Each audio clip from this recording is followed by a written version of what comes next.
किसान आंदोलन के चलते हरियाणा में हालात तनावपूर्ण बने हुए हैं। हरियाणा के गृह मंत्री अनिल विज हमारे साथ मौजूद हैं।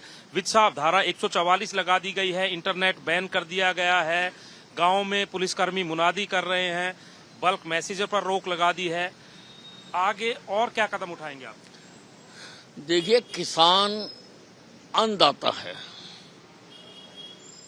देश के 140 करोड़ लोगों का पेट भरता है। ये सरकार किसानों का बहुत सम्मान करती है। मोदी जी ने जो 4 सेक्टर कहे हैं जिन पर फोकस करना है, गरीब, युवा, महिला और किसान, उसमें भी किसान है। इन चारों सेक्टर पर भारतीय जनता पार्टी की सरकार फोकस करके चलना चाहती है। और आप इस बात से अंदाजा लगा सकते हैं कि किसानों से बातचीत करने के लिए 3 सीनियर मंत्री चंडीगढ़ आए बात करने के लिए, और शायद आज भी आएंगे और बातचीत आगे जारी रहेगी।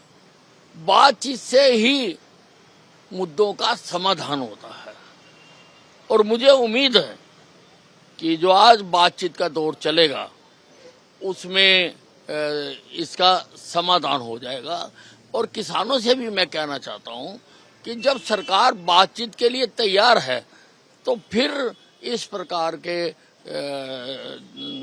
जो धरने प्रदर्शन है वो नहीं करने चाहिए। किसान दरअसल ये कह रहे हैं कि सरकार एक तरफ बातचीत कर रही है, हम उसका स्वागत कर रहे हैं, बातचीत में भाग ले रहे हैं, लेकिन जिस तरीके से हरियाणा के बॉर्डर्स को सील किया जा रहा है, आंसू गैस के गोले दागे जा रहे हैं, कीलें बिछा दी गई हैं, तो ये सब क्या है? देखिए, ऐसा है कि हमने हरियाणा की कानून व्यवस्था को बनाकर रखना है। हमें जो हमारे 2.25 करोड़ लोग हैं उनकी सुरक्षा करना हमारा दायित्व है, तो हम उस दिशा में ये काम कर रहे हैं।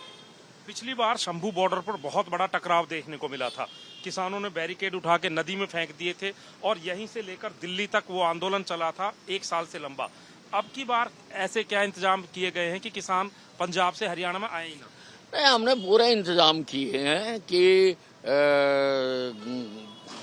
किसी प्रकार का जो शांति भंग ना हो। गिरफ्तारियां भी हो सकती हैं?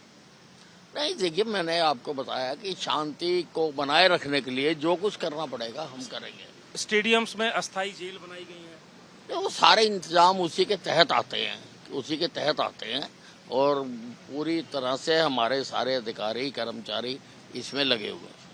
तो हरियाणा के गृह मंत्री कह रहे हैं कि किसानों से बातचीत चल रही है और उम्मीद है कि हल हो जाएगा, लेकिन उसके साथ साथ कानून व्यवस्था बनानी भी सरकार की जिम्मेदारी है, लिहाजा उसके हिसाब से भी सभी कदम उठाए जा रहे हैं। कैमरामैन गुंजीत कुमार के साथ सतेंद्र चौहान, अंबाला, आज तक।